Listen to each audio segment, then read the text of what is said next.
Bonjour. C'est un peu nuageux ce matin, comme vous pouvez le voir. Risque d'une averse vers 11 h, mais si Météo Mardia ne se trompe pas, ça va se dégager en après-midi. C'est au moins la bonne nouvelle parce qu'il n'y a pas d'abri où je vais. C'est un site de camping. Aujourd'hui, donc 23 km. Je vais passer près du mont de ski Sugarloaf que je vous ai montré quand je vais arrêter, il y a trop de roches ici. Je vais passer pas loin de Sugarloaf, qui est un mont de ski que je vous avais montré quand j'ai annoncé mon retour. Hier, j'ai fait Saddleback, premier paquet de chaînes de montagne. En fait, c'est presque continu, là, mais c'est divisé en 3 sections. Donc aujourd'hui, je m'attaque à un deuxième paquet de montagne, un autre. C'est la même chaîne, mais c'est comme un deuxième tas, dont Sugarloaf, mais on ne monte pas sur Sugarloaf, on passe à côté. Et ce soir, je vais coucher dans un camping qui est cirque quelque chose. C'est un cirque glaciaire. C'est là où il y a le camping. Mais on verra ce que ça a l'air. Je ne sais pas ce que ça a l'air. On verra quand on sera rendu là. Et demain matin, ça va être finir cette chaîne de montagne-là. Et demain, ça va être 12 km pour aller dans une auberge. Je veux vraiment faire attention à mes genoux. Je sens que ça revient, mais je sens aussi que c'est fragile. Je veux pas hypothéquer cette aventure-là. Là. Il m'en reste quelques semaines maximum. C'est pas mal tout pour l'instant. S'il y a quoi que ce soit, ben je vous laisse savoir. En passant, on est vraiment dans la forêt boréale. Là.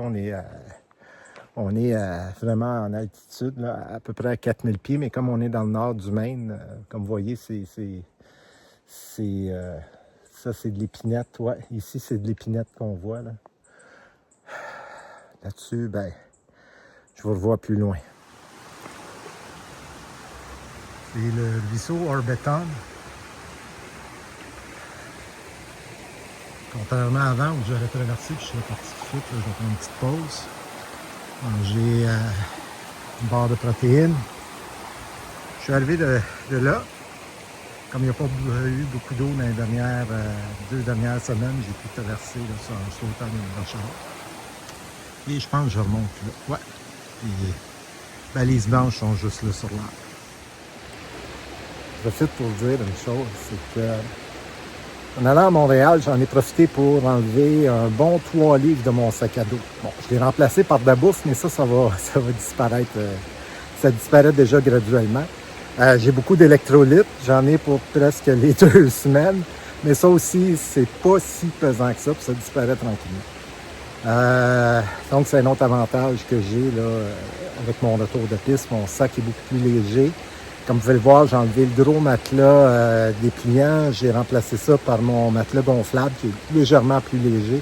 Mais également, va me donner beaucoup plus de flexibilité et plus de confort quand je vais arrêter dans des abris. Hier, j'étais en hamac parce que je voulais vraiment surélever mes jambes. Sauf que ben, ce soir, je vais être en hamac encore parce que c'est un camping et non un abri.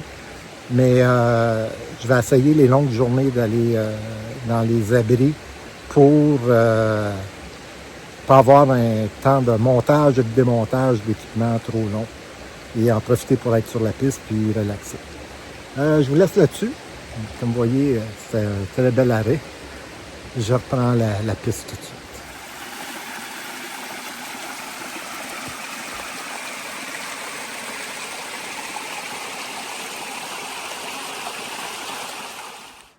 J'ai finalement un semblant de vue. Le ciel se dégage aussi. Il a plu tantôt. Il est tombé des traces de pluie, comme on dirait. Ça se dégage. Mais je ne sais pas s'il va y avoir des vues en avant. S'il y en a, je vous les mets en ligne. Le ciel se lève. Je vais encore marcher en avant par là-bas, mais je vais descendre dans la vallée que vous voyez en bas ici. Et par un autre chemin.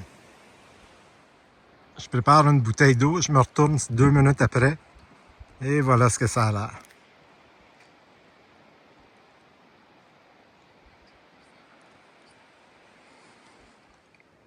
La montagne, au fond, c'est... je vais pointer, là.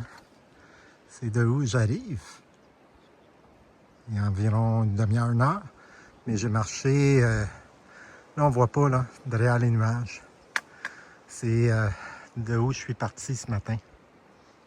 Beaucoup plus loin, là, mais c'est derrière les nuages. Je viens de descendre de cet éboulement-là. Bonne nouvelle, c'est que ça faisait un petit bout que j'en avais pogné. Ça se claire graduellement dans le Maine, là, mais il en reste quelques-uns. J'ai de la misère à le filmer. 2000 milles de fait. 2000 milles de fait. Il m'en reste 200 quelques mille. Mais moi, je suis métrique. Je suis en kilomètres, comme vous le voyez dans les vidéos.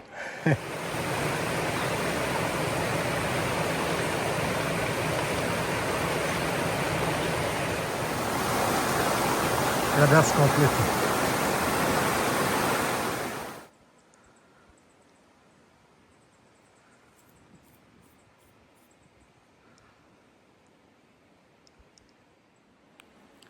Je suis arrivé à Crocker Lake. Ça, c'est Crocker Lake. C'est un gros tas de boîtes.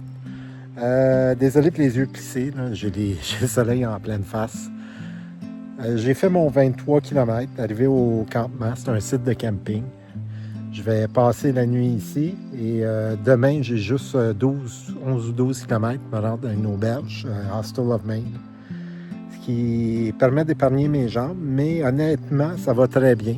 Je commence à reprendre l'assurance. J'avais les jambes qui shakaient à un moment donné parce que j'ai tellement peur de retomber.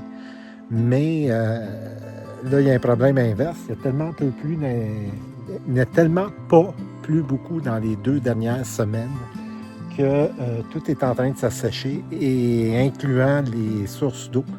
Donc, il faut s'assurer de traîner beaucoup d'eau sur le chemin. Je vous laisse là-dessus. Je vous montre belle vue. Désolé là, pour le soleil que vous allez avoir en pleine face. Là, c'est moi qui l'ai en pleine face. Je vous dis bonsoir. On se revoit demain sur la piste.